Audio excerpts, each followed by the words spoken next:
नमस्कार। जय हिंद। पूर्णचंद्र कांडपाल आज हिंदी में बात करता हूँ। आज आपसे सास बहू की बात करता हूँ। सास बहू आपको कोई विषय तो बहुत ही साधारण है, सभी जानते हैं सास क्या होती है, बहू क्या होती है। मैंने बहुत पहले पढ़ा था, एक गुलिवर ट्रैवल नाम की एक किताब में छोटी छोटी कहानियाँ आती थी और वो आपस में लड़ते थे।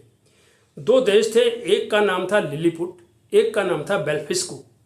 तो इनमें लड़ाई सिर्फ इसलिए हो गई थी कि जो अंडा होता है, अंडे को किस तरफ से तोड़ा जाए, पतली तरफ से तोड़ा जाए या मोटे तरफ से। वो उनमें जिद हो गई और उनमें लड़ाई हुई और वह उसके बाद वो अपने अपने हिसाब से अंडा तोड़ने लगे। उसी तरह से बेल्फिस्को वालों को हाई हीलर कहने लगे, वो अपनी पहचान बनाने के लिए थोड़ा जूते की हील ऊंची करते थे। और लिलीपुट वाले छोटी हील वाला जूता पहनने लगे और वो उनकी पहचान हो गई, वो थोड़े छोटा वाला। यानी बात कुछ नहीं, बेमतलब का झगड़ा। इसी मुद्दे के साथ मैं आपसे आज बात करना चाहूँगा सास बहू के बारे में, कि अगर सास बहू छोटा छोटा आपस में एडजस्टमेंट कर लें तो लड़ाई तो होने का सवाल ही नहीं होता है कि उनमें किसी तरह से कोई लड़ाई होगी। आप सब जानते हैं कि सभी सास भी कभी बहू थी और यही बहू आगे चल के सास भी बनेगी। और यदि समय बदलता है तो बदलाव स्वीकार नहीं करेंगे, बहुएं भी पढ़ी लिखी आने लगी तो थोड़ा सा उसको नहीं समझेंगे तो परिवार की जो बैलेंस की डंडी है वो बिगड़ती चली जाएगी। हर बहू और हर सास के अरमान होते हैं। सास के अरमान होते हैं मेरी बहू आएगी तो बस मैं इस हिसाब से चलूँगी, और बहू के अरमान होते हैं मैं ससुराल जाऊँगी तो इस हिसाब से चलूँगी। लेकिन वहाँ जब जाते हैं तो छोटी छोटी बातों से सारे अरमानों में पानी फिर जाता है, माहौल ही बिगड़ जाता है। तो आजकल जो है ससुराल में जो है सास को बहू सुधारना चाहती है और बहू को सास सुधारना चाहती है। आइए दो उदाहरणों के साथ अपनी बात को आगे बढ़ाना चाहता हूँ। एक सास बहू में सिर्फ छोटी सी बात पर इसलिए नहीं बनती है कि उसकी सास जो है चाय और चीनी की जो डिब्बे होते हैं जिनमें से चाय बनती है तो ऐसे उठाती है, पत्ती डालती है, इसी तरह से उठाती है, चीनी डालती है, वो अंदाज से डालती है। और जब ससुराल में आकर के बहू देखती है, अगर इसकी जगह छोटी सी चम्मच होती तो चम्मच से डालते, पत्ती भी हिसाब से पड़ते और चीनी हिसाब से पड़ती। वो उसमें चम्मच डाल देती है, छोटी दोनों में। लेकिन सास कहती है तूने ये सब डाल दिया, हमारे तो ऐसे ही चलता है, बहुत पहले से मेरी सास भी अंदाज से डालती थी, मैं भी अंदाज से डालती हूँ, और ये कैसे चलेगा, तूने अपना आप बदलाव कर दिया। और इस छोटी सी बात पर उनमें आपस में मन मुटाव पैदा हो गया।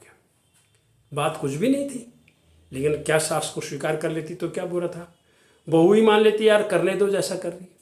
अगली एक और जोड़ा मिला मुझे, सास बहू का सवाल था पनीर की सब्जी बनाने का। अब आप जानते हैं कि अच्छी कंपनी का, जो आजकल आप स्टैंडर्ड कंपनी मानते हैं, जिसमें पास्चराइज्ड पनीर भी मिलता है, पास्चराइज्ड मिल्क भी मिलता है। पास्चराइज्ड मीन्स होता है उसमें बैक्टीरिया को मारे हुए जाते हैं, वो अच्छा होता है, प्योर होता है, स्वास्थ्य के लिए अच्छा होता है। तो वो दूध लाते हैं, और दूध आता है करीबन 66 रुपये का, 64-66 रुपये का आता है 1 लीटर दूध। और सास क्या करती है उस दूध को फटाती है, उसमें एक नींबू डालती है, पहले उसको उबाला देती है, उबाला देने के बाद उसको फटाती है, फटाने के बाद फिर उसको छानती है, छानने के बाद एक सफ़ेद कपड़े में रखती है, रखने के बाद फिर उसको गोलाई में बना करके फिर सिलबट्टे के नीचे दबा करके वो पनीर बनाती है, यानी उस दूध से बनाती है। दूध आया 66 रुपये का। अब ये बहू देखती है दूसरी, तो बहू कहती है ये सब करने की क्या ज़रूरत है, कितना समय लग गया, नींबू लग गया, गैस लग गई, आपका टाइम कितना लग गया इसमें लगभग 1 घंटे का टाइम लग गया पूरी प्रोसेस को करने में, उबालने से लेकर के। बाज़ार में 77 से 80 रुपये में पनीर मिलता है, 200 ग्राम का 77 से 80 रुपये में मिलता है, उसी कंपनी का 200 ग्राम होता है। जबकि इस 1 लीटर से अगर अच्छी तरह से दूध फट गया तो 120 ग्राम पनीर बनता है। अब आप इसका गणित लगाते चले जाइएगा कि वो जो 66-64 रुपये में आपको 120 ग्राम मिला, ये आपको 77 से 80 रुपये में 200 ग्राम पनीर मिला। लेकिन पनीर कौन सा मिला, पास्चराइज्ड मिला, अच्छा, बिल्कुल साफ स्वच्छ, और उसमें बाकायदा उसमें तारीख पड़ी हुई होती है कि इतने दिन तक उसको इस्तेमाल कर सकते हैं। अपने हिसाब से काटिए, ठीक से काटिए, सुंदर वो बनेगा। क्योंकि खाना ठीक से अगर परोसा गया, ठीक से काटा गया अच्छी तरह से, तो वो भी एक सुंदरता उसकी होती है, इच्छा बनती है खाने की। लेकिन उधर वो पनीर काटा तो वो थोड़ा कोने काने टूट टाट गए, कुछ छितरा सा गया, पकाने में भी कुछ छितरा सा गया। अब परोसते समय वो पनीर कुछ और दिखेगा, ये पनीर को और दिखेगा, भले ही दोनों में और सब चीज़ें बराबर बराबर पड़ेंगी। कुल मिला के अर्थ क्या निकला? बहू कहती है सासू जी इतना समय लगा, दूध लगा, ये लगा और नींबू लगा, गैस लगी, सब कुछ लगा, और इधर इसमें ये कुछ भी नहीं लगा और क्वांटिटी भी अच्छी मिली, क्वांटिटी भी ज़्यादा मिली। वो कहती है मैं तो ऐसे ही करते आई हूँ, ऐसे ही करूँगी। अब यहाँ पर आप देखिए कौन सही है। मैं नहीं कहूँगा कौन सी बहू अच्छी है या कौन सी सास अच्छी है।